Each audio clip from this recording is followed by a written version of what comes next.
کچھ اذکار وہ ہیں کہ جو ہر نماز کے بعد پڑھنے ہیں. ٹھیک ہے.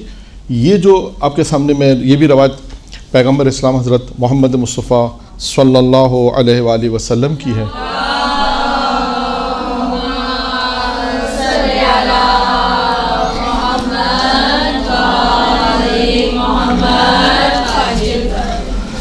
اس میں بھی یہی ہے کہ کچھ وظیفہ ہے، یعنی مختصر ہے، یعنی کیونکہ اذکار کی بحث ہے تو اس لحاظ اس کو میں نے بیان کرنا محسوس سمجھا کہ اس کو بیان کیا جائے تاکہ اس کے پڑھنے سے فائدہ بھی ہو، اور ہمارے موضوع سے بھی ہے کہ جو وہ چیزیں جو زبان سے ادا کی جاتی ہیں وہ اذکار.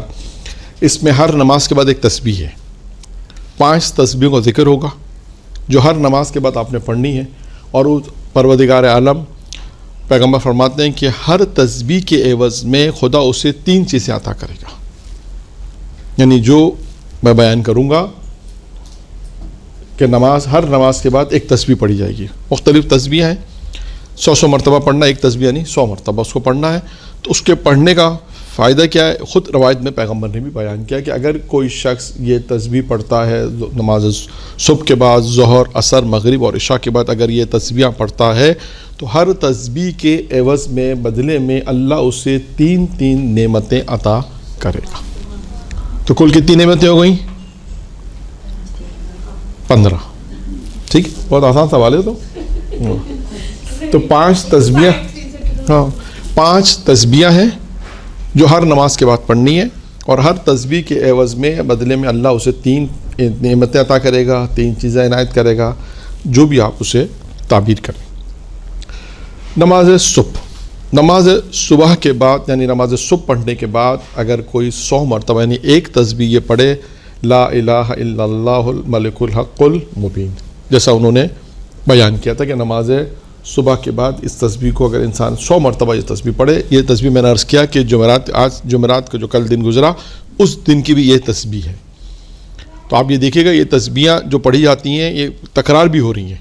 یعنی اگر آپ جمعرات کے دن بھی پڑھیں تب بھی آپ کو ثواب ملے گا. ایک تسبیح ہر جمعرات کو پڑھیں 100 مرتبہ، اور ہر صبح کی نماز کے بعد اگر آپ یہ 100 مرتبہ پڑھیں تو اب اس کا فائدہ کیا ہوگا؟ پیغمبر فرماتے ہیں اللہ اسے 3 چیزیں عطا کرے گا، 3 نعمتیں عطا کرے گا. وہ کیا ہے؟ دنیا اور آخرت کی سختی کو اس کے سبب آسان کر دے گا. دنیا اور آخرت کی سختی اس کے لیے آسان ہو جائیں گی. شر شیطان اور شر سلطان سے اس کو پناہ ملے گی. کسی بھی گناہ کی وجہ سے اس کا ایمان زائل نہیں ہوگا. یعنی اس روایت کا مطلب یہ ہے کہ گناہ سے ایمان زائل ہوتا ہے روایت میں کہ انسان اگر خدا نخواستہ وہ گناہ انجام دے دے کہ جس سے انسان کا ایمان زائل ہو جائے، لیکن اگر انسان اس تسبیح کو پڑھے گا مسلسل، یہ تسبیح کیا کام کرے گی؟ یہ کام تو آپ کا یہ کرے گی سختیوں کو آسان کرے گا. دنیا اور آخرت کی جو سختیاں آ رہی ہیں اس کو آسان، پھر شر شیطان اور شر سلطان سے اس کو محفوظ رکھے گا، اس کو پناہ میں رکھے گا. تیسری چیز کیا ہے؟ کسی گناہ کی وجہ سے اس کا ایمان زائل نہیں ہوگا. نمبر 2، جو شخص ظہر کی نماز کے بعد 100 مرتبہ پڑھے اللہم صلی علی محمد و آل محمد، یہ جو درود ہے اس کو اگر 100 مرتبہ اگر پڑھے گا تو خداوند متعال اس سے 3 چیزیں عطا کرے گا. نمبر 1، وہ مقروض نہیں ہوگا، اس کا جتنا بھی قرضہ ہوگا اللہ اپنے خزانہ غیب سے اسے عطا کرے گا، اور اس کے بعد عطا کرے گا.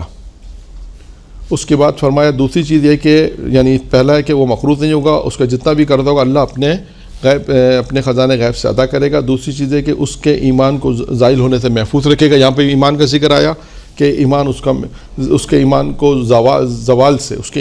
زوال سے محفوظ رکھے گا، یعنی وہی زائل ہونے سے محفوظ رکھے گا. تیسرا ہے کہ قیامت کے دن اس سے اللہ اپنی نعمتوں کا حساب نہیں لے گا. دیکھیں درود پڑھنے کا فائدہ یہ ایک اور آ گیا. 15 پہلے بیان کیا نا، 3 یہ ہو گئے، 15 اور 3 18 فائدہ ہو گئے، 18 فوائد ہو گئے نا درود پڑھنے کے. اچھا، اس کے بعد نماز یہ ہوگی ظہر. اب آئیے نماز عصر. نماز عصر کے جو شخص نماز عصر کے بعد 100 مرتبہ پڑھے گا استغفر اللہ واتوب الیہ، یہ ذکر اگر پڑھے گا تو خدا اسے 3 انعام دے گا. اس کے گناہ معاف کر دے گا، اس کا رزق کشادہ کر دے گا، روزی میں وسعت ہو جائے گی، اور اس کی دعا قبول کرے گا پروردگار۔ پھر اس کے بعد نماز مغرب کے بعد اگر کوئی 100 مرتبہ پڑھتا ہے لا الہ الا اللہ محمد الرسول اللہ، اس کو پڑھنا ہے۔ اگر کوئی اس سے پڑھے گا 100 مرتبہ نماز مغرب کے بعد تو اللہ اس سے 3 چیزیں عطا کرے گا۔ نمبر 1، گناہ کی وجہ سے ایمان زائل نہیں ہوگا۔ پھر دیکھیں تیسری مرتبہ یہ چیز آئی ہے، یعنی اس کا مطلب ہے کہ کتنا تاکید آیا کہ ایمان کے زائل ہونے کا بڑا خطرہ ہے۔ ہاں یہ نا روایت میں آیا کہ کیوں آیا کہ دیکھیں آپ آخری وقت کے اندر شیطان پوری کوشش کرتا ہے کہ اس کی بات مان لی جائے، یعنی ایمان اس کا زائل ہو جائے، کسی طرح ایمان اس کا زوال پذیر ہو جائے، ختم ہو جائے۔ لیکن بار بار روایتوں میں یہ آ رہا ہے، اس کا مطلب ہے کہ ایمان یعنی محفوظ رکھنا بہت اہم بات ہے۔ ایمان کا زائل ہونا بار بار آیا کہ اپنے ایمان کو زائل ہونے سے بچاؤ۔ ہم تمہیں معصوم کہہ رہے ہیں کہ ہم تمہیں وہ عمل بتا رہے ہیں، وہ دعائیں بتا رہے ہیں، وہ اذکار بتا رہے ہیں، وہ وظیفے بتا رہے ہیں کہ تم نے جو اللہ پر ایمان ہے، اس کے رسول پہ ایمان ہے، اس کے ولی علی پہ جو ایمان تم لے کر آئے ہو، ولایت کا اقرار کیا، یہ ایمان جو تم لائے ہو یہ ایمان خطرے میں پڑ سکتا ہے، گناہوں کی وجہ سے خطرے میں پڑ سکتا ہے، کسی بھی وجہ سے شیطان تمہیں بہکا سکتا ہے۔ تو لہٰذا یہ اذکار، یہ درود، یہ تمام چیزیں بیان اس لیے کی جا رہی ہیں کہ انسان اپنے ایمان کو محفوظ رکھے گا، ورنہ ابھی وقت نہیں ہے، ورنہ وہ واقعات بھی آپ نے سنے کہ بعض اوقات انسان جب بہت دنیا میں جن چیزوں سے محبت کرتا ہے نا، وہی چیز شیطان اس کے سامنے لے کر آتا ہے آخری وقت میں حتیٰ یہاں تک بھی ہے کہ اب وہ واقعہ نہیں، مطلب صرف میں اشارہ کر رہا ہوں کہ آیت اللہ دستگیر نے اپنی کتاب مات میں اس واقعے کو لکھا ہے کہ بعض اوقات کہا گیا کہ تم قرآن پڑھو، تو کہا میرے سامنے تلاوت قرآن، آخری وقت میں کہا یہ نہیں پڑھو۔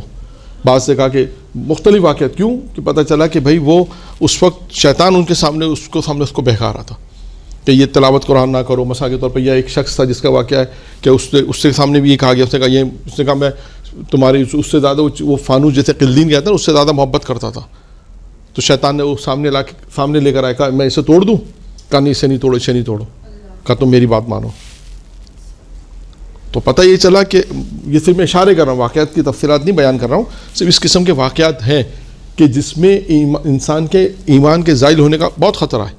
بنی اسرائیل کے عابد کا واقعہ سنیں، برسید عابد کا واقعہ ہے، کتنے بنی اسرائیل کے عابدوں کے واقعات ہیں جہاں پر ان کے ایمان آخری وقت میں ضائع ہوئے، یا انہوں نے شیطان کی بات مان لی، اتنے سال عبادت کی، اتنے سالوں عبادت کی، لیکن تو یہ سب چیزیں اس کا یعنی ان تمام اذکار اور عمل سے پتہ چلتا ہے، اور جو چیز پروردگار اس اذکار کے بدلے میں، اس دعا کے بدلے میں، وظیفے کے بدلے میں جو آپ کو دے رہا ہے، وہ جگہ جگہ آ رہا ہے کہ انسان اپنے ایمان کے محفوظ، ایمان انسان کا زائل ہونے سے بچے۔ تو اب یہاں پر بھی وہی ہے کہ جو لا الہ الا اللہ کلمہ، اس میں یہی ہے کہ جو لا الہ الا اللہ محمد سے پڑھے گا، اللہ اسے 3 چیز عطا کرے گا، گناہ کی وجہ سے ایمان زائل نہیں ہوگا، اللہ اس سے خوش ہوگا، عذاب قبر سے نجات دے گا۔ یہ 3 چیزیں سے جو شخص نماز عشاء کے بعد 100 مرتبہ یہ پڑھے گا، وہ کیا ہے؟ سبحان اللہ والحمد للہ ولا الہ الا اللہ واللہ اکبر، یہ تسبیحات 4۔ اس کے بعد پھر ایک چیز اور بھی آگے ہے، ولا حول ولا قوت الا باللہ العلی العظیم۔ یہ پورا پڑھنا ہے دونوں، کیونکہ دیکھیں بعض اوقات ایک ساتھ پورا پڑھنا ہے، بعض اوقات تسبیحات 4 آیا ہے، خود اذکار میں آپ دیکھیں تسبیحات 4 بھی ہے، اللہ اکبر بھی ہے، سبحان اللہ بھی ہے، اس میں الگ الگ بھی آپ پڑھتے ہیں۔ بعض اوقات تسبیح جانب ظاہرہ میں کیا ہے؟ یہی 3 چیزیں، اللہ اکبر ہے، سبحان اللہ، الحمدللہ۔ تسبیحات 4 میں 4 جملے ہیں، سبحان اللہ والحمدللہ ولا الہ الا اللہ واللہ اکبر۔ آپ اس کو بھی الگ سے روایت میں آیا کہ یہ بھی الگ، یہ بھی، اور پھر یہ جو چیز بیان کی جا رہی ولا حول ولا قوت الا باللہ العلی العظیم، یہ بھی روایت میں الگ سے آیا ہے۔ میں نے خود ایران کے اندر ایک اہل علم سے پوچھا تھا، تو انہوں نے کہا کہ بلا کوئی مشکلات ہیں، تو انہوں نے کہا اس جملے کی کثرت پڑھو، اس جملے کو آپ دیکھیں، یہ اور بھی مختلف روایتوں میں آیا یہ جملہ ولا، ہاں خاص کہ عشاء کی نماز کے بعد پڑھو یا رات کو، اس کو اسی جملے کو الگ سے کثرت سے پڑھو، صرف یہ جملہ ولا حول ولا قوت الا باللہ العلی العظیم، یہ الگ سے بھی آیا ہے اسی طرح، اور تسبیحات 4 بھی الگ، لیکن یہاں پر جو آیا ہے یہ دونوں کو ملا کر آپ پڑھیں۔ تو عشاء کی نماز کے بعد اگر کوئی اس تسبیح کو پڑھے گا 100 مرتبہ، تو اللہ تعالیٰ کیا کرے گا؟ خداوند متعال اسے 3 چیزیں عطا کرے گا، اس کے نامہ اعمال میں 10,000 نیکیاں لکھے گا، اس کے نامہ اعمال سے 10,000 برائیوں کو مٹا دے گا، اور جنت میں اس کے لیے لولو اور زبرجد جو ایک پتھر ہے، زبرجد کہتے ہیں شاید، وہ جو پتھر ہے اس کے 5 لاکھ محلات اس سے عطا کرے گا، بنائے گا جو اس کے لیے ہوں گے۔ یہ دیکھیں، یہ اذکار کا فائدہ ہے۔ اگر ہم مغرب کی نماز صبح کے بعد، مغرب کی صبح، ظہر، عصر، مغرب، عشاء، 5 وقت کی نماز کے بعد 5 تسبیحیں پڑھیں، تو آپ اگر ان تسبیحوں میں اگر دیکھیں تو وقت تھوڑا ہی لگے گا، لیکن اللہ تعالیٰ اس کے عوض میں آپ کو کتنی ساری چیزیں آپ کو عطا کر رہا ہے۔